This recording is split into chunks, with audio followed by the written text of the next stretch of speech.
Genshin has varied receptions across varied communities, but one undeniable thing is that as of late, its writing has been phenomenal.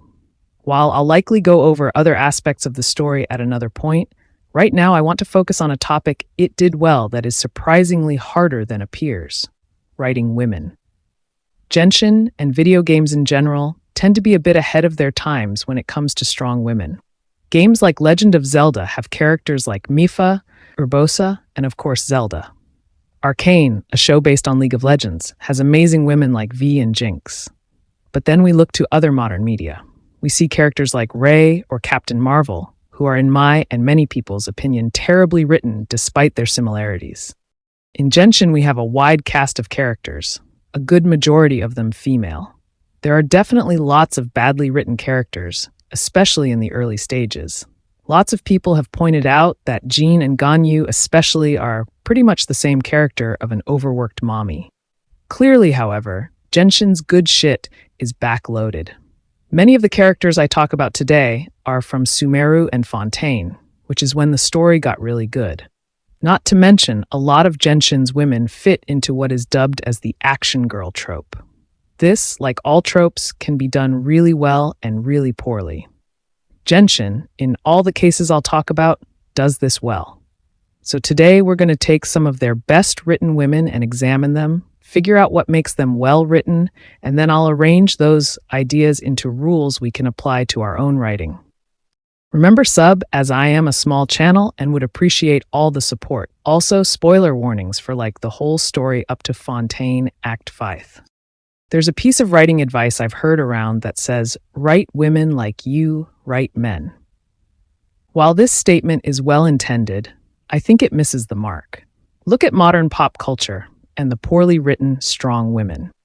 Many of the women I've personally talked to say that they don't feel like they're being represented by women, but rather, and I'll bring this up more than once, men with boobs. Gender stereotypes are frankly stupid, but they do exist and do play into the lives of characters. Anyway, I can smell the cancellations from here, so I'm going to shut up and say what I learned from Genshin about writing women. The first character I want to examine is our best girl, the queen of the French mafia herself, Navia. Navia is a bona fide badass. She leads a branch of the government, has no qualms about getting her hands dirty, is incredibly strong physically, shown performing feats of parkour and leaping across buildings in literal heels. But wait, heels? Turns out Navia, for all these badass traits, has another side. She also loves shopping, makeup, baking sweets, etc. Her outfit is extravagant and fashionable, covered in various bows, lace, and accessories. In some circles, that would be considered overly feminine, that a girl who loves dress-up can't possibly love swords. Many strong women we see in movies are the first into the dirt. A lot of more toxic feminists are the first to make fun of girls who care about their appearance, women who do enjoy more traditionally feminine things of baking and shopping. But that's never brought up by those against her. Just because Navia enjoys these doesn't make her any less of a badass. When she's being critiqued in her story quest, she's not being critiqued for being too girly or too masculine. She's being critiqued for not being the leader her father was. And when Navia's fighting for her father in the court or destroying Gardamex with one swing of her greatsword, we aren't focused on these aspects of her at all anyway. We don't shame her when she cries. We cry with her, because we've been on this journey with her and understand her beyond perceived gender norms. Another aspect of Navia I love is her relationship with other characters, especially with another girl character written equally well, Clorinde. Clorinde is a character much more masculine than Navia. Her job is the traditionally masculine job of gladiator. She's not really into shopping like Navia is. So what makes her well-written? A thing I've seen is well-written strong women is writing them so that they're a balance of both quote-unquote masculine and feminine qualities. While gender stereotypes are frankly kind of stupid, they have some level of truth to them in how society sees women. Looking at society as a whole, most media seems to show women as being nurturers and protectors following the mother stereotype. This is Clorinde. Not the mother thing, clearly, but the protector. It's worth acknowledging that Clorinde takes on her violent job in a very feminine way. At least that's how it is presented to us. As of 4.7, we've never seen Clorinde actually hurt someone. Not to say she can't, but when you think about it, we really only see Clarande as a bodyguard or protector. For most of the Fontaine Archon quest, she's a bodyguard. Whenever we do see her fight, it's either to protect Navia or when she threatens Fiorina to help Fontaine. If we look at some male characters, like Rhea for example, we see him in his story quest being, quite frankly, needlessly violent. That falls in line with the typical manly man violence AA we see a lot in storytelling. But Clarande, she never fights just to fight. Another small thing I want to touch on is that according to Fiorina, Clarande actually visited her after the whole Fontaine Archon quest disaster just to check up on her and make sure she was okay, furthering the whole protector archetype. In talking about Clarande, I want to show a quick subset of well-written characters that uses similar methods to Clarande and Navia, just more subtle. Deha and Eula, both non-meta units with great writing. They both use similar techniques to Clarande. First, let's look at Deha. She's extremely stereotypically masculine. She's ripped, hard-hearted, works as a literal mercenary, isn't afraid to get dirty with her work. She's highlighted as a very physically powerful and intimidating character. Then we look deeper. Like Navia, she loves fashion and makeup. She literally puts on makeup in her idol. She's also shown to have more feminine moments, like when she helped those people in her teaser. A big one for her is her story quest, where she's shown to be weak and frail, but not because she's a girl, because she's young. And this is counteracted by her entire character later on, giving her depth. Even when getting revenge later on, she's driven by love for her dad. And then Eula. Eula appears stoic and cold at first. Her catchphrase is literally, "Vengeance will be mine," and vengeance is a very stereotypically masculine idea. But then we see her going against her family. She doesn't become the proper aristocrat they want, but the capable knight that she wants. This might be me grasping at straws, but it feels like Eula's story is similar to the stories of early feminists. On the topic of her femininity, though, we also see how she loves to dance, a traditionally feminine thing. Now let's pull away from some of the more outwardly badass characters and look at another woman, or rather Melusine, Sigewinne. Sigewinne takes the very feminine role of a nurse. She's caring, sweet, soft-spoken, innocent, trustworthy. Wait, is she? Despite her adorable bunny gloves and pigtails, it turns out all of that is a facade. In the Fontaine Archon quest, we are treated to a bone-chilling sequence where we learn Sigewinne's true nature. Highly intelligent Melusine who uses her appearance as a sweetheart to get what she wants. She's still kind at heart, but the Traveler as well as Lenny and his siblings are all fooled, all very intelligent individuals. She uses her abilities as a Melusine alongside her brains to get whatever she wants from people. She, quote, loves the feeling of being trusted. Yeah, I got chills at that line. But anyway, the feminine side to her comes in her approach itself.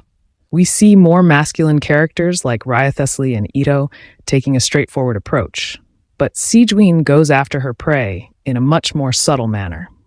While she probably can't hold her own in a physical fight, when it comes to mental capabilities, she's proven herself to be among the likes of Yaemiko and Al-Haytham, some of Genshin's smartest people.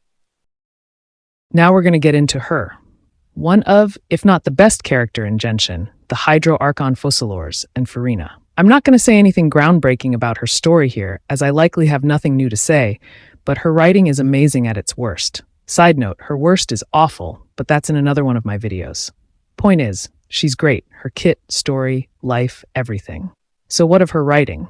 First, let's look at the divine body, herself, Focalors. Focalors is presented with a near unbeatable opponent in the form of the heavenly principles. She clearly has a bit of arrogance, shown by her willingness to gamble on the fate of her nation. She seems quite careless looking back on it, but look deeper. A stereotypical man's ego would likely lead to him trying to fight the heavenly principles directly, whilst Focalors takes a much more roundabout approach in her master plan. Focalors makes a gamble of trusting. Trusting, shown by multiple studies, is widely more associated with women than men, as women are cited to be typically more trusting and trustworthy. Again, not all women/men. This is just a sample.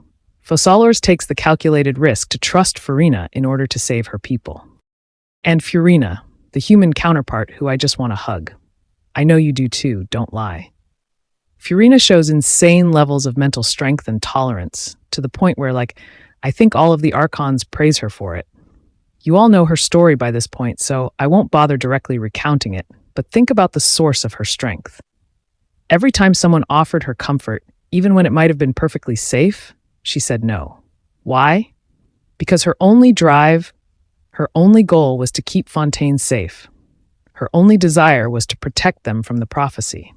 Protectiveness, as established, is seen as a more feminine trait in how mothers, good ones at least, would do anything to protect their kids, even if means causing themselves pain. While Fiorina isn't a mom, in enduring her time as a pseudo-archon, she protected all of them, despite her endless suffering, her endless masquerade. And that is femininity at its peak. So to summarize, what has Genshin taught us about writing women? Here's what I learned. 1. Avoid stereotypes.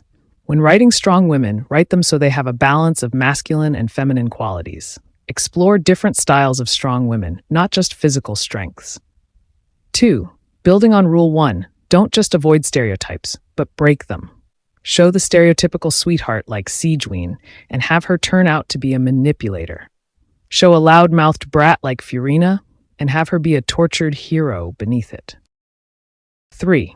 If you want to strengthen your female case, make sure your cast has a variety of female characters. It's okay to have more masculine female characters in your stories, like Deha and Eula, but ensure that's not your only female character. Make sure female characters are not merely men with boobs, but are instead fully realized individuals with their own unique experiences, perspectives, and agency.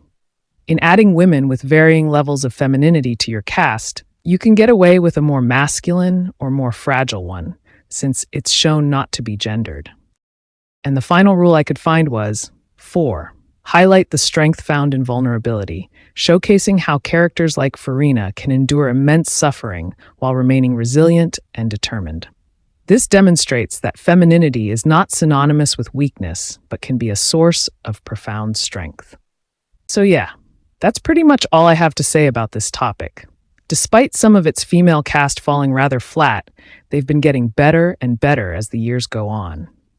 Some honorable mentions here would be characters like Colette, Yellen, Beidou, Ningguang, Rosaria, etc. Is there anything else you think I missed? Let me know in the comments. Go check out some of my other videos if you liked what you saw here. I've been trying to add more visual editing lately instead of just random background footage, and this is the first of my 4 remakes. Sub with notifications if you don't want to miss those. Anyway, have a good morning, afternoon, evening, or night, wherever you are, and hope to see you in the next one.